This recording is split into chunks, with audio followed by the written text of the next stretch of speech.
দাওয়াতের কাজ যারা করবে, নবী তো বর্তমান দুনিয়াতে নাই, নবীর যারা ওয়ারিস তারা আছে দুনিয়ার মধ্যে। আর দাওয়াতের কাজের দায়িত্বটা মুসলমান বলতে সবার উপর দায়িত্ব, সবাই দাওয়াত দিবে। তো এখন দাওয়াত আমরা যারা দিব, দাওয়াতের ফজিলতটা কি খুব ভালো করে আমরা জানব। দাওয়াতের এক নাম্বার ফজিলত, যারা দাওয়াত দিবে,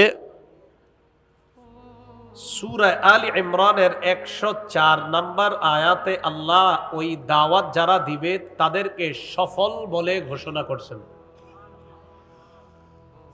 দাওয়াত যিনি দিবেন তিনি মুয়াজ্জিন সাহেব হতে পারেন। কি হতে পারেন? মুয়াজ্জিন সাহেব 5 ওয়াক্ত কোথায় ডাকে আমাদেরকে? নামাজে। হ্যাঁ। দাওয়াত যিনি দেয় তিনি বক্তাও হতে পারে, ওয়াইজ।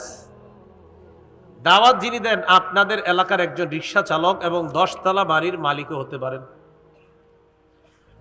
সূরা আলী ইমরানের 104 নাম্বার আয়াতে আল্লাহ পাক রব্বুল আলামিন বলেন, ওয়ালতাকুম মিনকুম উম্মাতুন ইয়াদউনা ইলাল খায়রি ওয়া ইয়া'মুরুনা বিল মা'রুফি ওয়া ইয়ানহাউনা আনিল মুনকার। তোমাদের মধ্য থেকে যেন এমন একটা দল হয়, ইয়াদউনা ইলাল খায়র, যেই দল মানুষকে কল্যাণের দিকে আহ্বান জানাবে, যারা মানুষকে কল্যাণের দিকে আহ্বান করবে, ওয়া ইয়া'মুরুনা বিল মা'রুফি ওয়া ইয়ানহাউনা আনিল মুনকার, যারা মানুষকে সৎ কাজের আদেশ করবে, অসৎ কাজের নিষেধ করবে।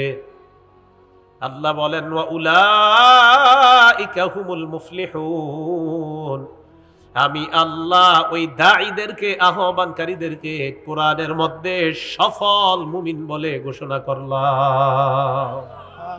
সফল। ভাই চলেন নামাজে যাই, একটু বলছিও না রে, দাওয়াত। ভাই টিভি দেখেন না, দাওয়াত। ভাই এই কাজটা ঠিক করতেছেন না, দাওয়াত। ভাই চলেন মাহফিলে একটু গিয়ে বসি, দাওয়াত। কল্যাণের আহ্বান যারা করে, সৎ কাজের আদেশ করে, অসৎ কাজের যারা নিষেধ করে, আল্লাহ কোরআনে তাদেরকে সফল মুমিন বলে ঘোষণা করলেন। তো আমরা সফল হতে চাই না সবাই?